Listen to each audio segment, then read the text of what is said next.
दान की प्रकाष्ठा। प्रिय दोस्तों, नमस्कार।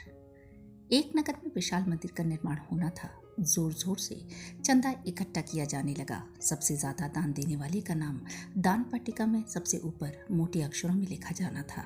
इसके लिए नगर के प्रतिष्ठित लोग लाला भगवान राय के द्वार पर पहुंचे और अधिकाधिक चंदा देने के लिए उकसाने का प्रयास करने लगे। इसमें बुराई भी कुछ नहीं थी। नेक काम के लिए चंदा मांगा जा रहा था और लाला भगवान राय भी समर्थ थे। नगर में लाला भगवान राय के अलावा ऐसा कोई व्यक्ति बचा भी नहीं था जो उनसे ज्यादा चंदा देने का सामर्थ्य रखता हो। इसलिए लोग जानबूझकर सबसे बाद में उनके पास पहुंचते थे। एक सज्जन की अब तक की सबसे ज्यादा दान की राशि की जो रसीद कटी थी, उसका काउंटर फाइल लाला जी को दिखाने लगे। लाला जी ने पूछा कि भाई, मुझसे क्या सेवा चाहते हो? आगंतुकों में से एक ने कहा कि इन्होंने 11 लाख रुपए दिए हैं, अतः आप कम से कम 12 लाख रुपए अवश्य दें, जिससे दान पट्टिका में आपका नाम सबसे ऊपर मोटे अक्षरों में लिखा जा सके।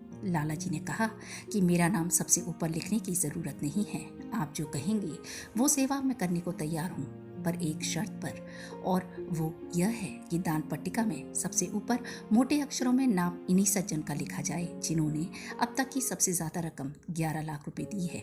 इसके फौरन बाद लाला जी ने 20 लाख रुपए उन्हें थमाते हुए कहा कि लो, 2 रसीदें काट दो। एक रसीद 10 लाख की मेरे नाम से और दूसरी 10 लाख की मेरी सहधर्मिणी के नाम से। दान पट्टिका पर सबसे ऊपर मोटे अक्षरों में नाम लिखवाने के उद्देश्य से दिया गया दान वास्तव में यश की कामना से दिया गया दान है, जो सकाम कर्म की श्रेणी में आता है। दान सदैव यश की कामना से ऊपर उठकर देना ही श्रेयस्कर है। यह अलग बात है कि निष्काम भाव से प्रदत्त सात्विक दान से जो प्राप्ति होती है उसका आकलन संभव नहीं। जिसने देने की इस कला को सीख लिया, उसे भला किस चीज की कमी और यश से उसे क्या प्रयोजन।